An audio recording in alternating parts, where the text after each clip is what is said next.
Pemirsa TPR Parlemen, kehadiran platform online seperti TikTok disebut-sebut sebagai biang kerok karena berdampak pada sepinya pasar tradisional. Nah, pemerintah pun resmi mengatur praktik sosial commerce, yaitu transaksi jual beli di platform media sosial. Nah, hal itu ditetapkan dalam Peraturan Menteri Perdagangan atau Permendag nomor 31 tahun 2023 tentang perizinan berusaha, periklanan, pembinaan, dan pengawasan pelaku usaha dalam perdagangan melalui sistem elektronik yang diundangkan dan berlaku pada 26 September lalu. Nah, lalu apakah Permendag tersebut efektif dalam menjaga produk-produk UMKM lokal? Nah, untuk membahasnya saya sudah bersama salah satu anggota dari Komisi 6 DPR RI, yaitu Bapak Deddy Sitorus dari fraksi PDIP, Pak. Ya, Pak, baik, ini langsung saja nih Pak, Permendag ini sudah resmi nih Pak, berlaku pada 26 September. Nah, lalu kalau Bapak sendiri melihat apakah Permendag ini efektif Pak dalam menjaga produk-produk UMKM lokal khususnya?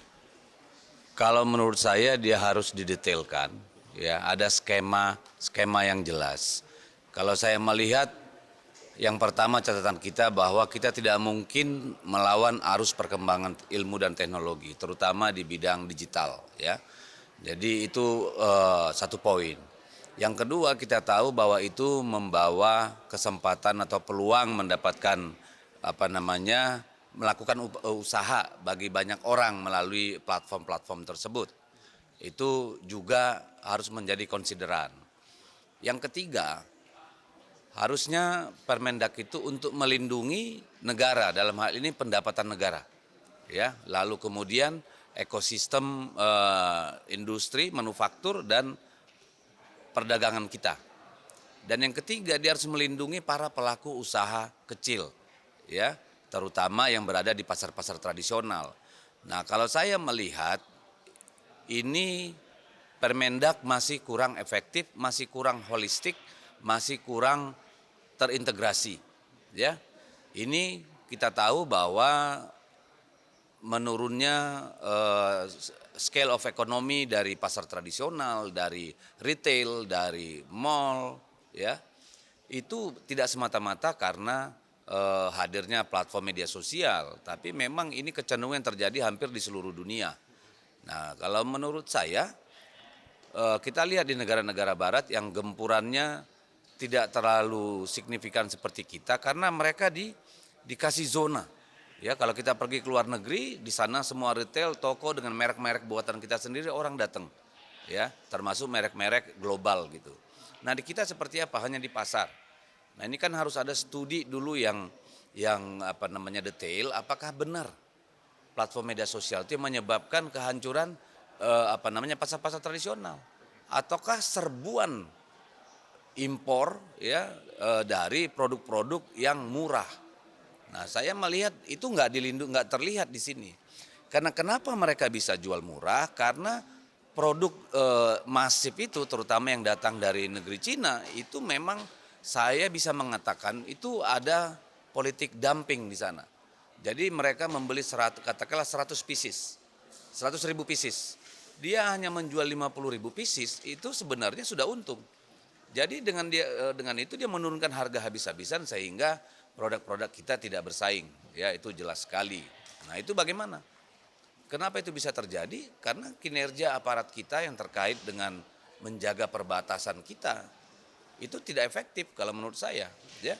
Sehingga akhirnya mereka menempatkan barang-barang itu di berbagai kota dan itu oleh para reseller dijual di media sosial tanpa ada pajak, tanpa ada katakanlah izin usaha dan sebagainya. Nah, saya kira tidak cukup hanya Permendag, ya. Harus ada Permenkeu, harus ada Perkominfo atau SKB 3 menteri misalnya, ya. Mungkin juga termasuk kepolisian dalam hal ini untuk melindungi serbuan barang-barang murah itu dari sana.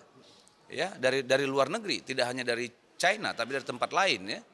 Ini kan harus ada skema seperti itu. Lalu law enforcement-nya seperti apa? Di sini kan tidak jelas. Apakah misalnya kemudian implikasinya Menkominfo berhak men-take down, ya, men-take down akun-akun yang berjualan di media sosial? Itu kan nggak jelas. Lalu kalau mereka mau legal, caranya gimana? Tidak diatur di situ. Ya, lalu kemudian ditetapkan dia 1,5 juta, ya, baru ini. Orang jualan di media sosial itu jarang di atas 1,5 juta. itu ratusan ribu, puluhan ribu. Jadi ini gimana gitu. Saya melihat ketidakseriusan di sini. Ketidakseriusan memahami akar masalah, melihatnya dalam satu persoalan ekosistem yang kompleks. Tetapi saya melihat ini justru lebih persaingan antara e-commerce, ya marketplace dengan platform-platform berbasis media sosial. Ketika IG dan Facebook menjadi tempat orang berjualan live, nggak pernah ada persoalan ini.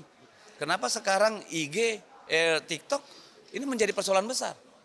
Ini kita harus jujur lah sama bangsa ini. Ini mau melindungi siapa sebenarnya, ya?